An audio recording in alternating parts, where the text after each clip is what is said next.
What's up, Space Monkeys? Welcome to Political Fight Club. I'm Robert Durden. We're going to read Dreamland again today by Sam Quinones. This chapter is called Smack Clans in the Sanctuary. It's page 148. Again, this is Dreamland. Chimayo, New Mexico. Jim Kuykendall grew from classic drug enforcement agency lineage. His uncle Travis Kuykendall retired as an assistant special agent in charge of the DEA's El Paso office. His father, Jamie Kuykendall, worked for Customs and Border Control in the 1960s, running the Texas-Mexico border fighting the then incipient drug gangs. His father's christened name was James, but he grew up in the small Texas town of Eagle Pass and married a Mexican woman. Embracing both cultures, he was known as Jaime. So I think it's not Jamie, it's Jaime. Well, we're going to go with that from here on out. The Kuykendall brothers joined the DEA when it formed from several federal agencies in 1973. Jaime Kuykendall opened the DEA's office in Guayaquil, Ecuador, shortly thereafter.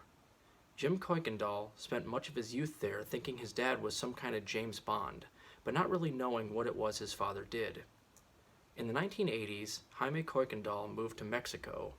He was Guadalajara station chief for the DEA in 1985 when traffickers kidnapped, tortured, and murdered his agent, Enrique Kiki Camarena, a killing that was covered up by the Mexican government officials in league with the traffickers.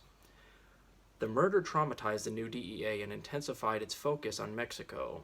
The episode was the topic of a classic book, later made into a movie called Desperados, by journalist Elaine Shannon.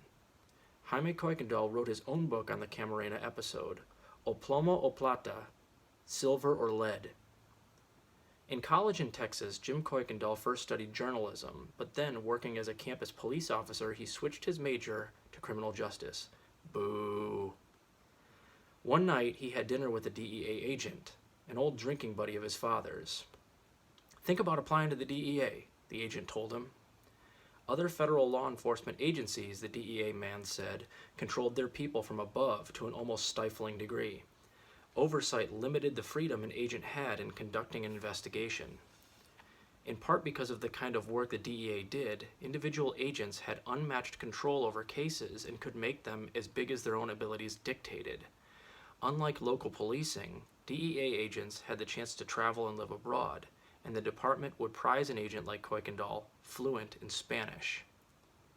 That sounded like an adventure. Not long after graduating in 1987, Jim Kuykendall applied to the agency where his father and his uncle were living legends.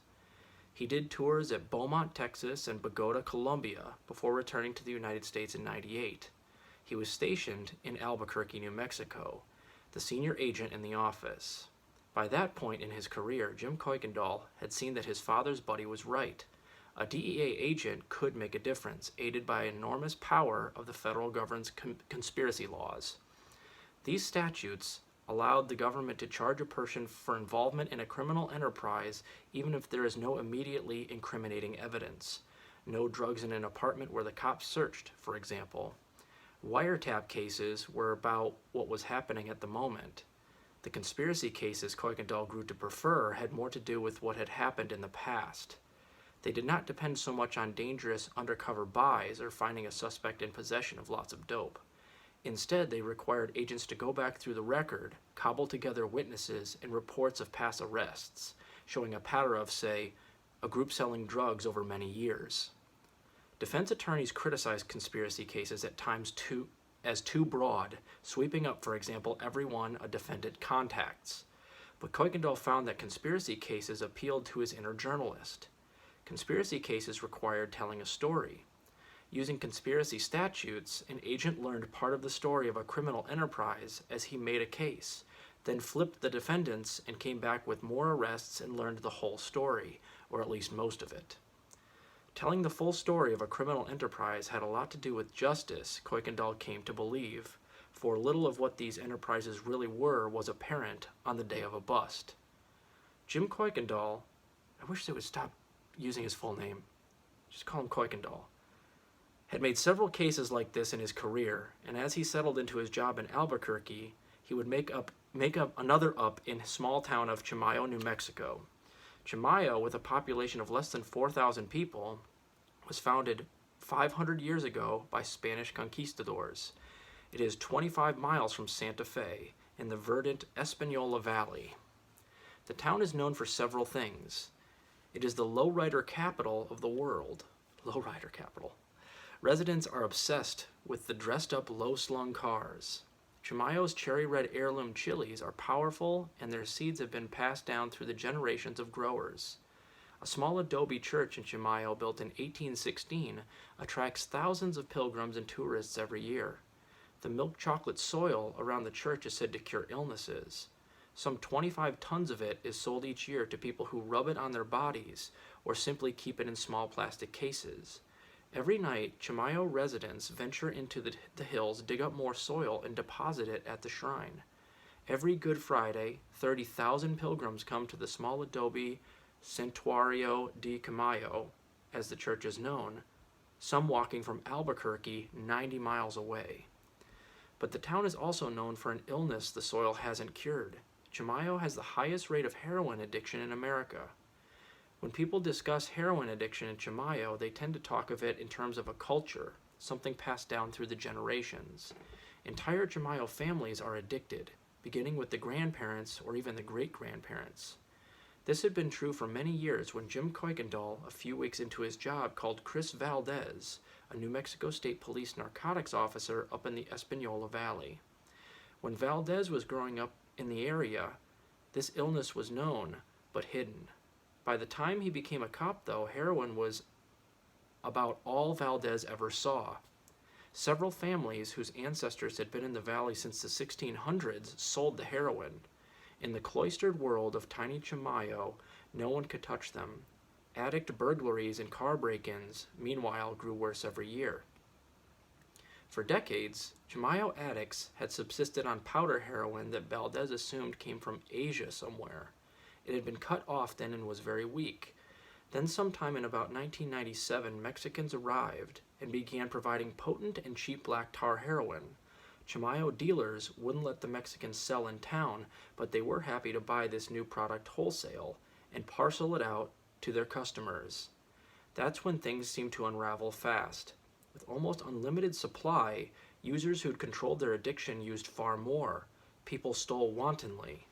And those who had lived for years on weak powder heroin began to die on the stronger black tar. Not long after moving to Albuquerque, Kuykendall went up to the valley and Valdez drove him around. The police officer pointed out the mobile homes of heroin dealers, double and triple wides being especially prized among valley residents. Chimayo was an insular place, Valdez said. Cops were hated, but needles were everywhere, and overdose deaths were rising steadily. Few homes kept a stereo or television for long. 3 clans dealt the heroin. The Borellas, with Felix, its patriarch, and his many brothers, several of whom were strung out. There was Josefa Gallegos, whose son Brian lived in a shack out back behind her house, his arms rotting from tar heroin injections. And finally there was Fat Jose and Jesse Donuts Martinez and their relatives. That's a sweet nickname, by the way, Donuts. These families had the nicest mobile homes and the best lowriders. Felix Borella's lowrider was the finest in the valley, a dark purple Thunderbird known as the Wizard. The dealer families loved Harleys too, another prized possession in Chimayo. Felix Borella also had several fine racehorses, including Red Hot Mag, the state's best quarter horse. Each clan ran virtual convenience stores of dope, with 50 to 100 addicts coming every day and some 3 times a day.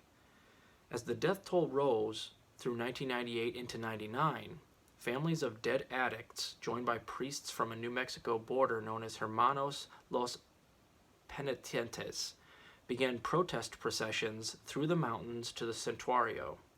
They bore signs with the names of people who had died from overdoses or been killed by burglars. Kuykendall left shocked by the problem. Still, it appeared to be a local, not federal issue.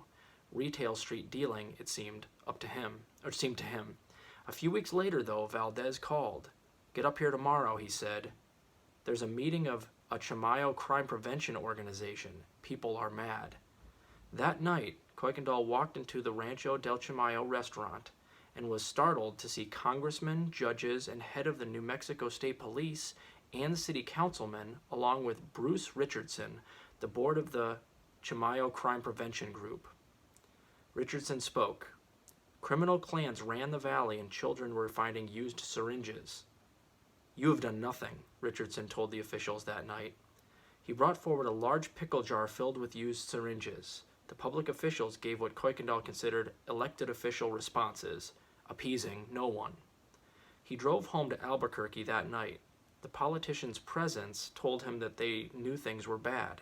He had always told younger agents to focus on the biggest dealer wherever they were stationed. That dealer may not be Pablo Escobar, he would say, but the biggest dealer in small towns is still a problem to that town. The next day, Kuykendall opened a case against Chimayo's 3 heroin clans. So we'll start again on page 153. The next chapter is kind of long. It's called Liberace Shows the Way. Hope you're enjoying the book, guys. I'll talk to you later.